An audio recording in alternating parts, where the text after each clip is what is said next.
नमस्कार, मी मृणाल कुकिंग चॅनलमध्ये आपल्या सर्वांचं मनापासून स्वागत.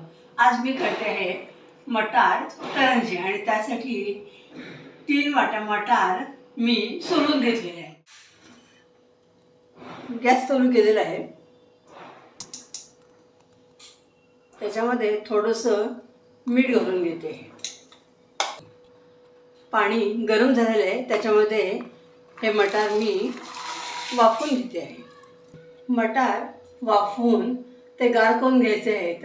तोपर्यंत आपण करंजीच्या पारीचं पीठ तयार करून घेऊया.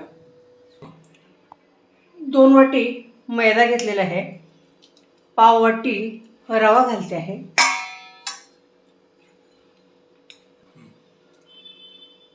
चवीपुरतं मीठ घालते आहे.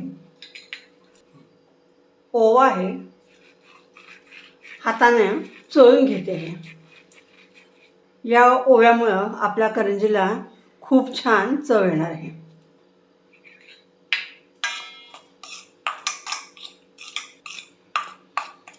रवा मैदा एकत्र करून घेतलं आहे. त्याच्यामध्ये मी 2 चमचे तेल घालून घेते आहे. तेल थंडच आहे. तुम्ही मोहन म्हणजे तेल गरम करून घातलं तरी चालेल, किंवा तूप गरम करून ते थंड करून घातलं तरी पण चालेल. तेल मी सर्व मैद्याला चोळून घेतलेलं आहे.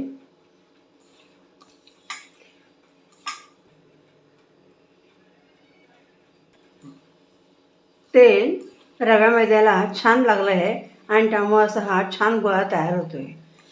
आता याच्यामध्ये लागेल तसं पाणी घालून मी घट्ट गोळा भिजून घेणार आहे.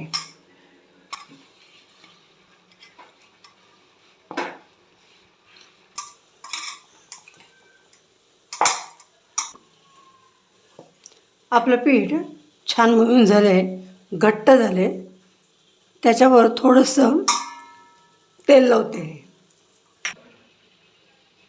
हा पिठाचा गोळा मी 15 मिनिटासाठी झाकून ठेवते आहे. आपले मटार छान वाफवले गेलेत. मी गॅस बंद करते आहे आणि त्याच्यावर 2 मिनिटासाठी झाकण ठेवून घेते आहे.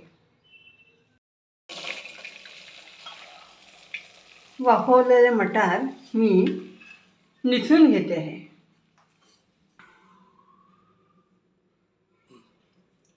मटार तुम्ही प्रेशर कुकरमध्ये एका डब्यात घालून त्याच्यावर झाकण ठेवायचं, पाणी घालायचं नाही आणि तसे पण तुम्ही वाफवून घेऊ शकता 2 शिट्ट्या काढून. हे पाणी तुम्ही कुठलेही पीठ भिजवायला घेऊ शकता, किंवा व्हेजिटेबल स्टॉक म्हणून सूपमध्ये वापरू शकता, भाज्यामध्ये वापरू शकता. टाकून देऊ नका. मटार गार झालेले आहेत. खरं म्हणजे आपले मटार एकदम शिजलेले आहेत.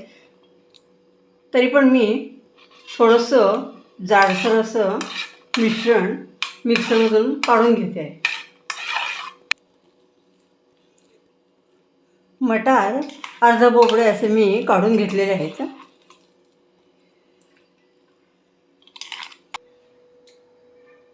गॅस चालू केले. 2 चमचे तेल घातलेले.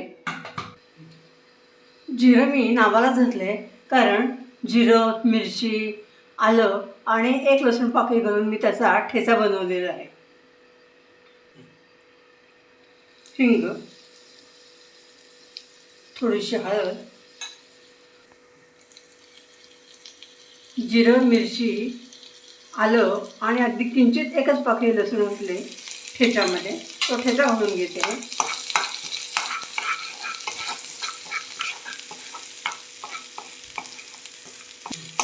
फोडणीचा मस्त सुगंध दरवळतो आहे. याच्यामध्ये मी मिक्सरमधून काढलेले मटार घालून घेते.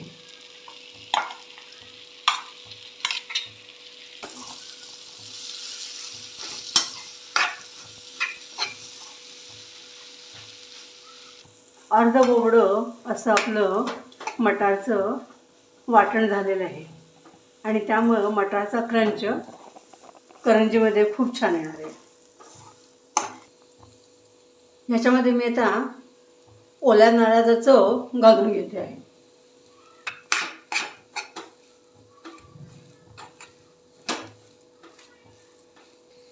चवीप्रमाणे मीठ, धने पावडर, चाट मसाला घातला मी, तुम्ही गरम मसाला घालू शकता, भरपूर कोथिंबीर,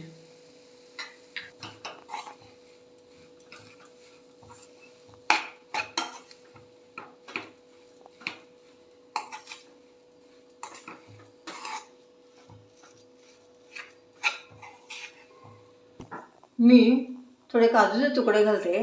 तुमच्याकडे बेदाणे असतील तर तुम्ही ते अवश्य घाला, खूप छान लागतात. अर्धा लिंबाचा रस घातला आहे. आपलं सारण तयार झालेलं आहे. मी थोडीशी चव घेऊन बघितली, थोडंसं तिखट आणि एकदम यम्मी झालेलं आहे. तुम्ही पाहिजे तर ह्याच्यामध्ये चवीपुरती साखर घालू शकता, पण ह्याच्यामध्ये मटार पण गोड असतात, काजू गोड आहेत, खोबरं गोड आहे, म्हणून मी साखर घातलेली नाही आहे. पिठाचे मी 3 गोळे करून घेतलेत. हा एक, हा एक, हा एक, हा एक्स्ट्रा एक आहे. आता ह्या पिठाची मी पोळी लाटून घेते.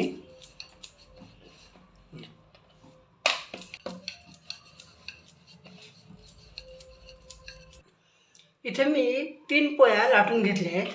आता ह्या पोळ्यांना मी इथं साठा म्हणजे मैदा आहे तो साजूक तूप गरम करून घेतले आणि ते मी ह्याला लावून घेते आहे.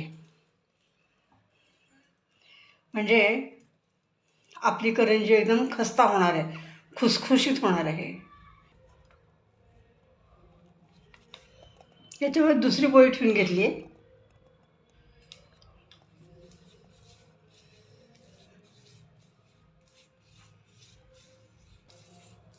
तिसरी पोळी ठेवून घेतली आहे आणि त्याला मी साठा लावून घेते आहे.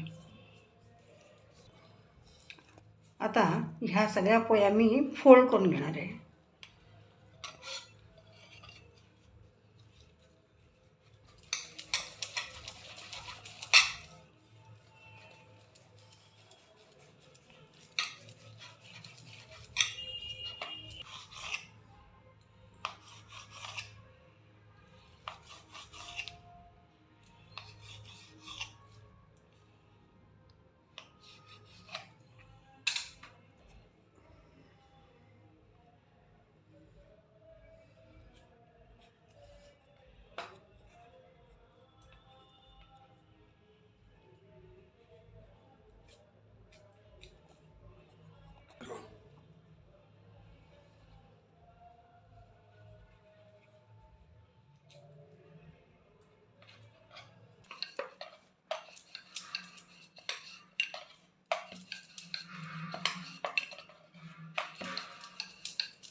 पाणी लावून घेते कढईनं. सारण घातलेले कढांना पाणी लावून घेतलेले करंजी दुमडून घ्यायची.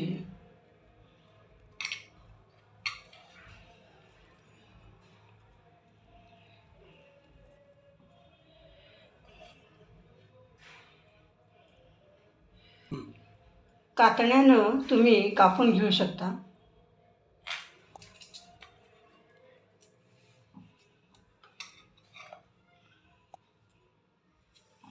हे बघा आपली कशी छान करंजी तयार झालेली आहे. किंवा फोकच्या साहाय्यानं तुम्ही असं डिझाईन पण करू शकता.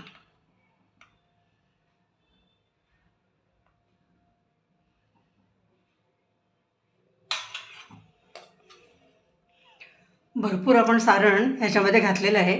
करंजी टम्म फुगलेली आहे. अजून एक करंजी मी करून घेते आणि मग आपण करंज्या तळायला सुरुवात करूया. माझी दुसरी करंजी पण तयार झालेली आहे. या लेयर्समुळं कधीकधी आपली जी पारी आहे ती फाटण्याची शक्यता असते. आता मी करंज्या तळून घेते आहे. तेल तापलं आहे की नाही हे बघण्यासाठी मी पारीचा एक थोडा गोळा टाकला त्याच्यामध्ये. तेल आपलं तापलेलं आहे. करंजी मी एक घालून घेते आहे.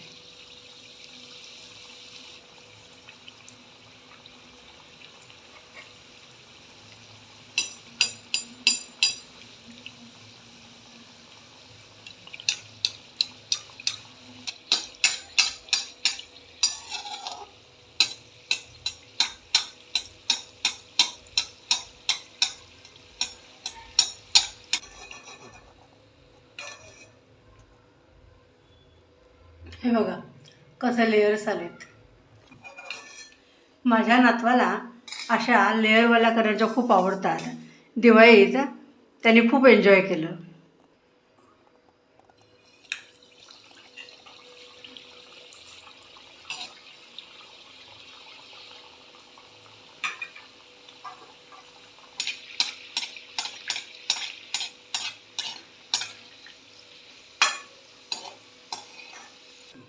हे बघा तुम्ही लेअर बघू शकता, शंखासारखे लेयर्स आलेले आहेत आणि केवढी टम्म फुगली बघा.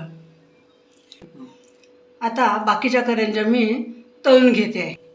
अशा रीतीने आपल्या मटारच्या खमंग, खुसखुशीत आणि यम्मी अशा करंज्या तयार झालेल्या आहेत.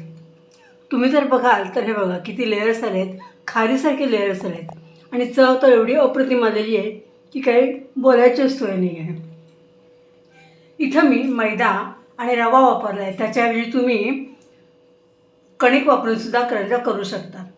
मटारच्या सारणामध्ये तुम्ही कांदा, उकडलेला बटाटा पण घालू शकता. तुमच्या आवडीप्रमाणे तुम्ही करू शकता.